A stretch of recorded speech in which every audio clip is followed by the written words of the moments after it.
एक ऐसी कहानी जिसे सुनने के बाद आपकी लाइफ में चाहे कितना भी प्रॉब्लम क्यों ना हो, फिर भी आपका हिम्मत और आपका हौसला कभी टूटेगा नहीं।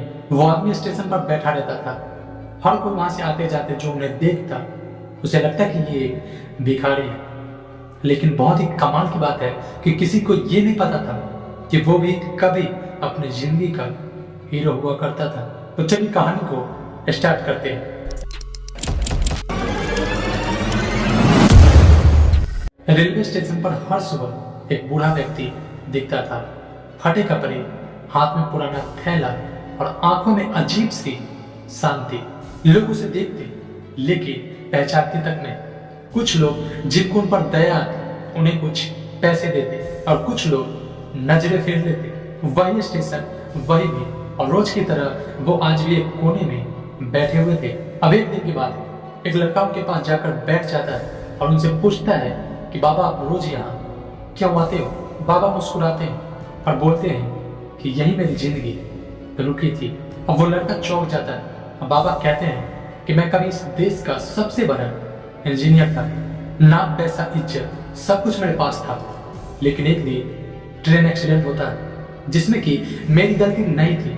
फिर भी सारा का सारा इल्जाम मुझ पर लगा दिया गया। नौकरी गई, दोस्त सभी दूर होते चले गए, रिश्तेदारों ने पहचानने से भी इनकार कर दिया और यहाँ तक कि मेरा घर भी बिक गया।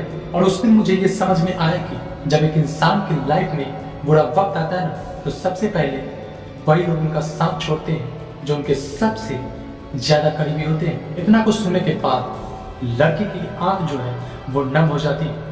लेकिन फिर भी वो लड़का बोलता है कि बाबा आप संभले कैसे। अब उस बाबा की आवाज जो है वो भारी हो जाती है और वो कहते हैं कि मैं संभला नहीं, बस हार मानने से इनकार कर दिया। वो हर रोज स्टेशन आते, लोगों को देखते और खुद से ये कहते कि मैं आज भी जिंदा, तो शायद मेरी कहानी अभी खत्म नहीं हुई।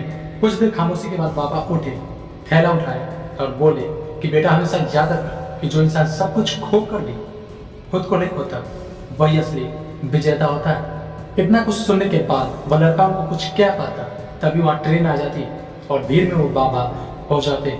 लेकिन उनकी इन बातों ने इस लड़की की जिंदगी बदल दी। ये स्टोरी आपको ये सिखाती है कि आपकी लाइफ में चाहे कितना भी बुरा वक्त क्यों ना आ जाए, वो आपकी पहचान तो छीन सकती है, लेकिन यदि आपके अंदर हिम्मत है, हौसला है कुछ करने का, तो आप कुछ भी कर सकते हैं। सो मिलते हैं किसी अगले वीडियो में। तब तक के लिए जय हिंद, जय Bharat. So please subscribe to my channel and press the bell icon button.